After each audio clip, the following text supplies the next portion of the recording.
大家好，又嚟到談談情，說說事的時間。今集講一講乾隆嘅愛子愛新覺羅永琪，亦即係伍亞哥傳奇嘅一生。愛新覺羅永琪，字雲亭，號騰衾居士，係乾隆皇帝嘅第5個兒子。佢生於乾隆6年，即1741年。喺乾隆31年，即1766年逝世，年僅25歲。據乾隆年間出使中國嘅朝鮮學者朴子元記述，永琪母家先祖係朝鮮義州人，後入大國，為清室神僕。永琪嘅生母係阿呂葉特氏，又稱海氏、海佳氏，係員外郎額爾吉圖嘅女兒，戶部尚書金簡嘅妹妹。雍正時入仕寶親王弘曆藩邸，乾隆初年封為海貴人，其後生咗皇五子永琪，獲晉升為餘賓。4年後晉升為餘妃。乾隆57年，即1792年，餘妃逝世，享年79歲。次年葬入裕寧妃園寢，喪事按照皇貴妃嘅規格辦理。雖然永琪逝世後，餘妃逐漸失寵，但係得以善終並得享高。永琪係乾隆眾多王子中係十分出色嘅一位，深受皇帝賞識。他自幼聰慧好學，少年時即精通騎射，意氣風發，具備咗勇比武嘅滿洲人素質。但係佢唔係只識彎弓射大雕嘅武人，文采風騷都唔輸蝕。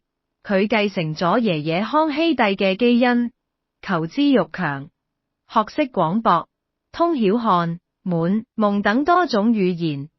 佢亦曾深入研究過天文歷算之學，尤其係佢所作嘅八線法手卷，除用甲乙丙丁代現代幾何學中嘅 ABCD 以外，佢計算嘅精準度都係當時所罕見。傳世嘅詩集《招銅稿》反映咗佢嘅文學才能。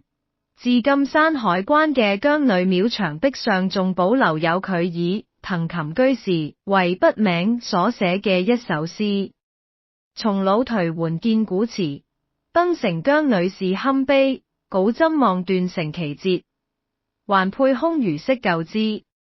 石灑浪痕當日恨，水流烏煙後人師。鎮醫庭伴凄涼甚，又憶營謀6萬支。朴子元對呢首詩評價係詩意宣寒，詩筆敏妙削弱，並說佢才則有之，佛王皇家富貴氣象。睇嚟電視劇中寫佢對平民生活嘅向往都唔係完全冇歷史根據。另外，佢仲擅長書畫、琴藝。佢嘅書法喺皇宮中與皇十一子承親王永升齊名，作品有《淳王行書中堂》同《淳王金書小楷接線子傳世》，可見永琪係一位文武雙全嘅王子。史書稱讚佢剛健、篤實、恭儉。佢之所以深受乾隆皇帝喜愛，亦容易理解。乾隆28年，即1763年5月初5，圓明園九州清堰殿突然發生火災，乾隆皇帝被困火海之中。伍亞哥隻身闖入火海，將乾隆救出嚟。呢件事之後，乾隆對永琪喜愛有加，有意考慮將佢列為儲君人選。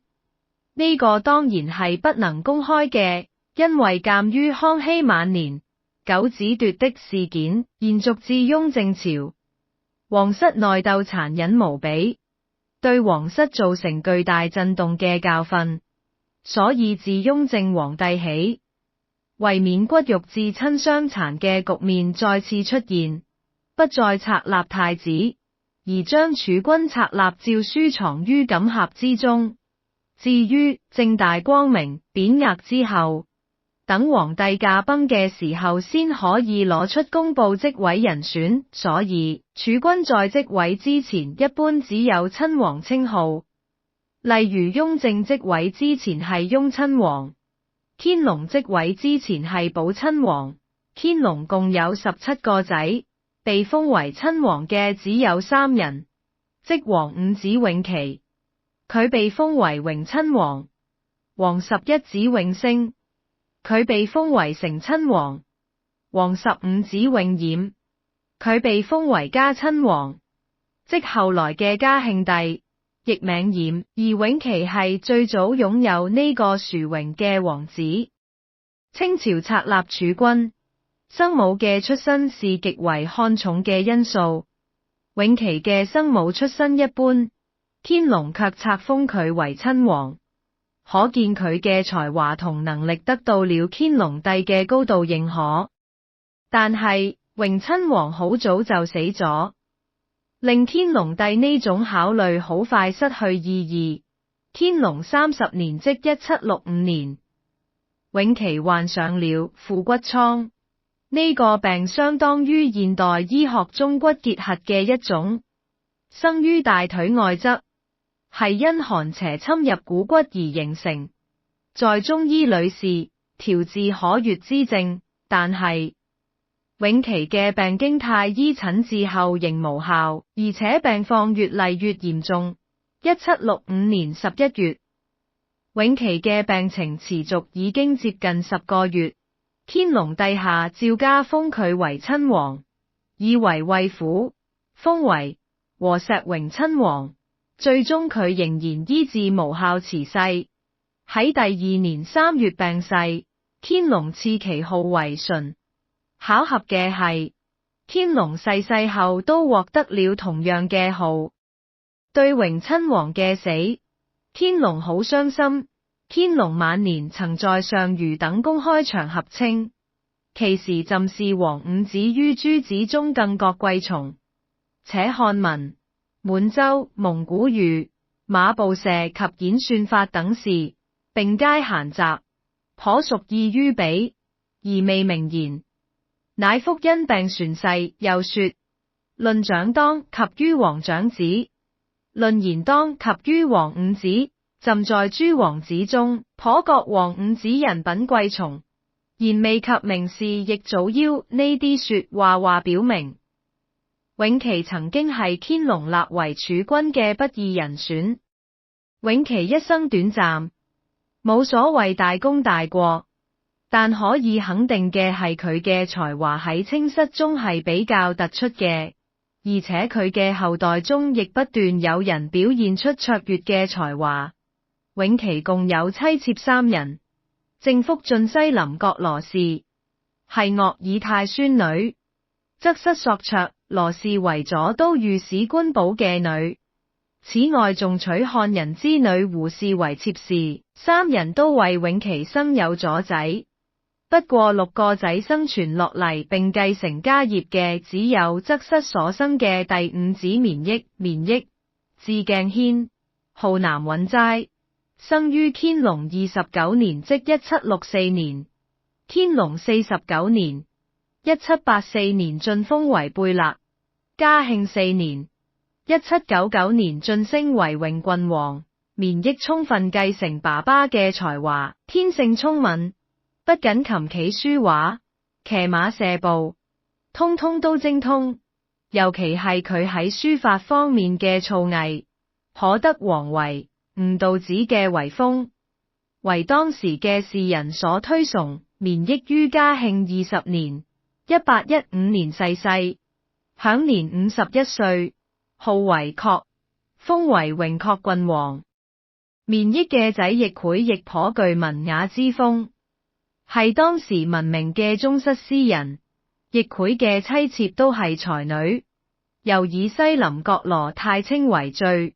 代表著作有《紅樓夢影》，奕暉一生只鍾愛於太清一人。自從佢嘅正室去世之後，綿益並未續娶，太清成為實際上的正室。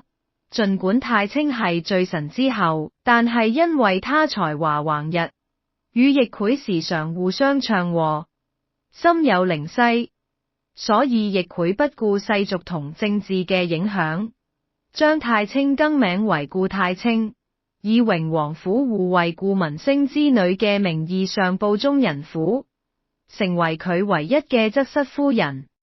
其後，永琪嘅傳人都受到家族傳統嘅影響，傾向於中國傳統文化嘅傳承同研究，主要生活於民國時期嘅榮親王六世孫愛新覺羅行去同佢嘅仔愛新覺羅啟松，後來譯名金啟松，一生都致力於與滿族同女真有關嘅民族歷史文化研究。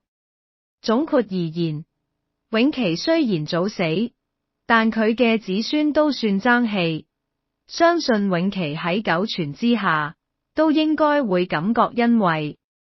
好啦，今集講到呢度，鍾意呢個頻道嘅你，記得評論、點讚同分享，多謝。